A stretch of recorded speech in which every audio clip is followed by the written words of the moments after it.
Maka di dalam hadis ini jelas pendalilannya bahwa orang yang membekam dan orang yang dalam keadaan dibekam itu berbuka.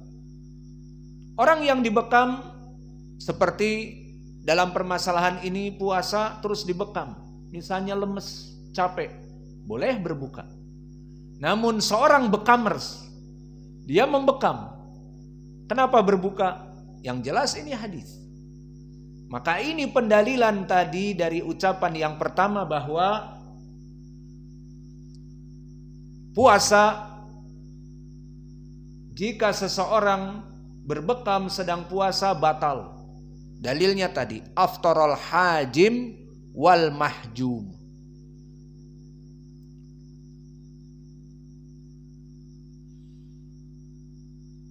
Maka di dalam hadis ini pendalilan mereka. Lalu bagaimana jawabnya? Jawabnya dari dua sisi. Pertama tentang kedudukan hadis ini dalam keadaan sahih. Lalu bagaimana jawabnya kepada permasalahan hadis ini sahih? Lalu bagaimana di dalam hadis ini disebutkan berbuka orang yang membekam dan yang dibekam? Maka di sini kita masuk kepada ilmi usulil fikih. Inilah kepentingan kita belajar ilmu usulil fikih, dan insya Allah nanti akan kita buka di waktu yang akan datang, bahwa di dalam bab masalah usulil fikih di sana ada permasalahan nasikh wal mansuh. Maksudnya ada di sana hadis atau bahkan ayat Al-Quran, yang mana dari ayat Al-Quran ada di Al-Quran tapi kok tidak diamalkan karena mansuh. Dan begitu pun di dalam hadis, ada hadis-hadis yang sahih namun tidak diamalkan. Kenapa? Karena mansuh. Apa itu kalau begitu mansuh? Untuk definisi mansuh dan dari beberapa ciri-ciri dan tanda-tanda dan contoh itu di bab usul fikih.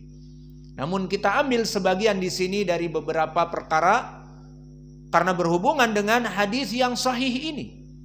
Taib sekarang hadisnya sahih kok nggak diamalkan.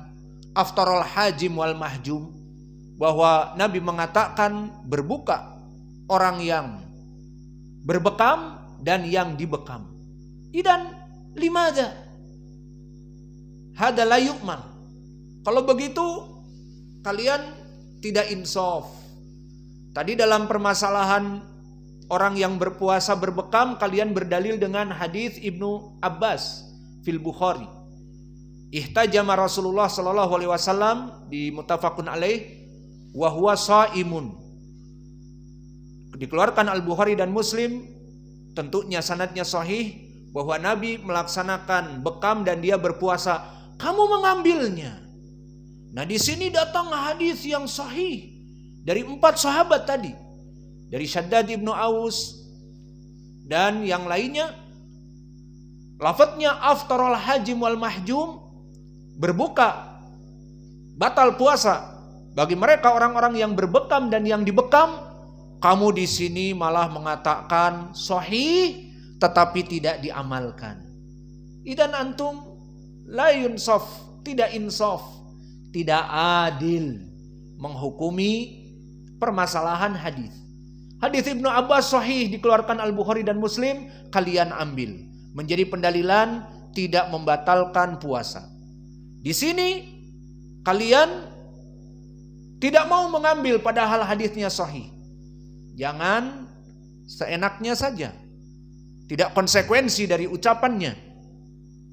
Kok mengambil satu hadis dan melempar hadis yang lain?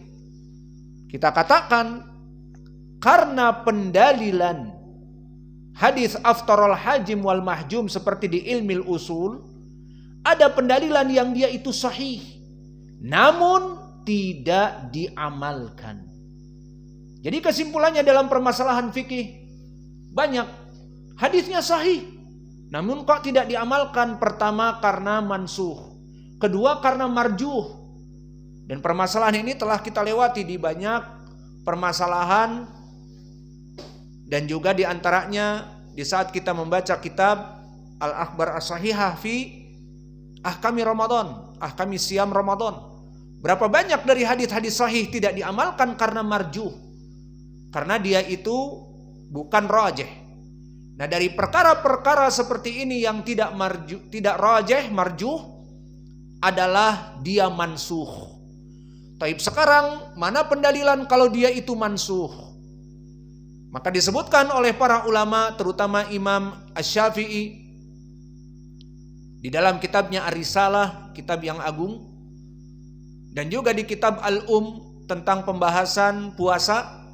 Maka berkata Imam Asy-Syafi'i, hadis Ibni Abbas nasikhun.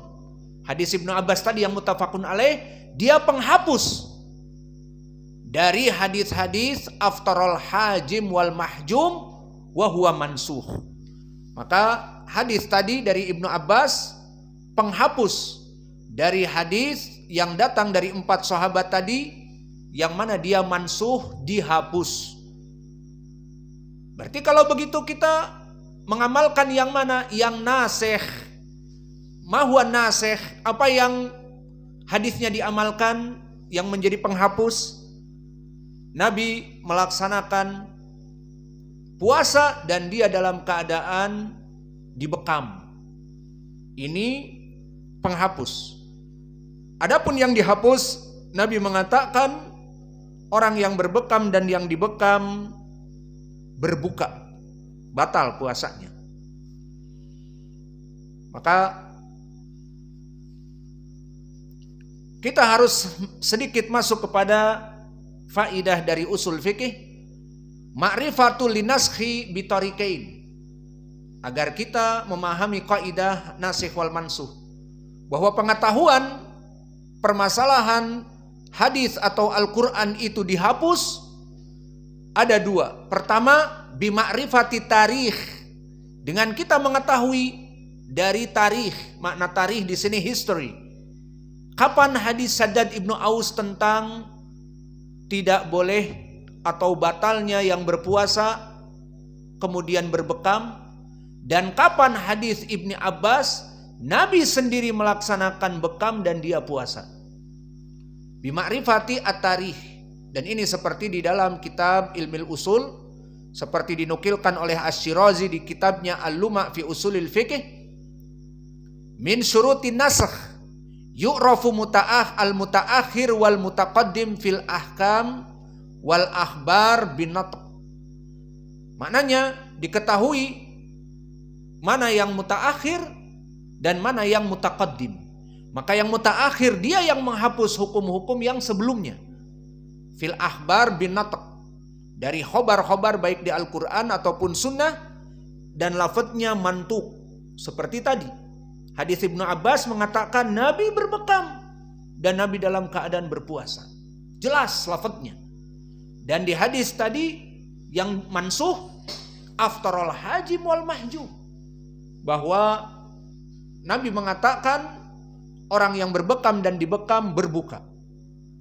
Sekarang mana dalil nasikhnya? Bisa diketahui hadis mana yang dahulu dan mana yang baru. Maka disebutkan oleh Imam Asy-Syafi'i, an-nasikh adalah hadis Ibnu Abbas as-sabiq, ihtajama Rasulullah SAW wa huwa muhrim wa huwa shaim. Maka ini hadis yang menjadikan penasakh. Maka telah dinaskan oleh Imam Asy-Syafi'i di kitabnya Al-Um, mujallad yang kedua, halaman 119. Kita akan baca langsung. Qala al-Imam Syafi'i rahimahullah, wasima Ibnu Aus, man huwa Shaddad Ibnu Aus, berarti hadis aftarul hajim wal mahjum. Wasima Ibnu Aus an Rasulillah sallallahu alaihi wasallam amil fatah walam yakun yauma idin muhriman walam yushibuhu muhrim qabla hajjatil Islam. Fa dzukira Ibnu Abbas au dzakara Ibnu Abbas hijamatun nabi am hajatil islam sanah asyroh. Wa hadits aftarul hajim wal mahjum fil fath sanah thamaniyah qabla hajatil islam bisanatain. Fa idza kana thabitain fa hadits Ibnu Abbas nasikh wa hadits aftarul hajim wal mahjum mansukh. Ini nas dari Imam Asy-Syafi'i yang maknanya bahwa hadis Syaddad Ibnu Aus tadi dan Rafi' Ibnu Khudaij dan 4 sahabat yang lainnya yang menyebutkan bahwa Nabi itu berbekam dan Nabi dalam keadaan mengatakan aftarul hajim wal mahjum itu di Fathi Makkah.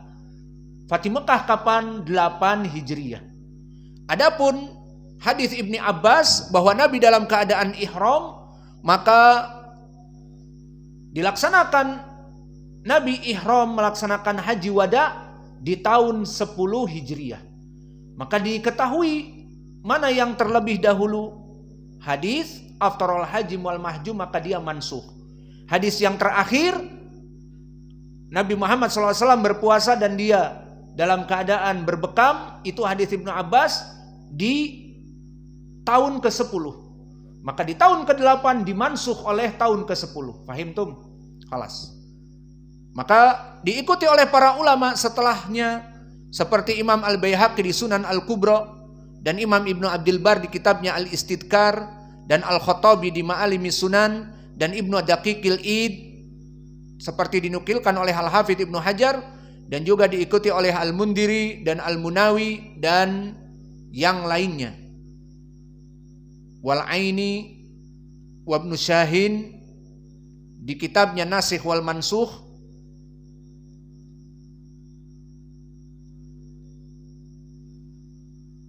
wal Ja'bari fi Rusukh al-Akhbar wal Haythami fi Minhajul Qawim dan Ibnu Qudamah di Al-Mughni dan Al-Albani juga di Irwa mengatakan mansukh dari mengetahui tarikh.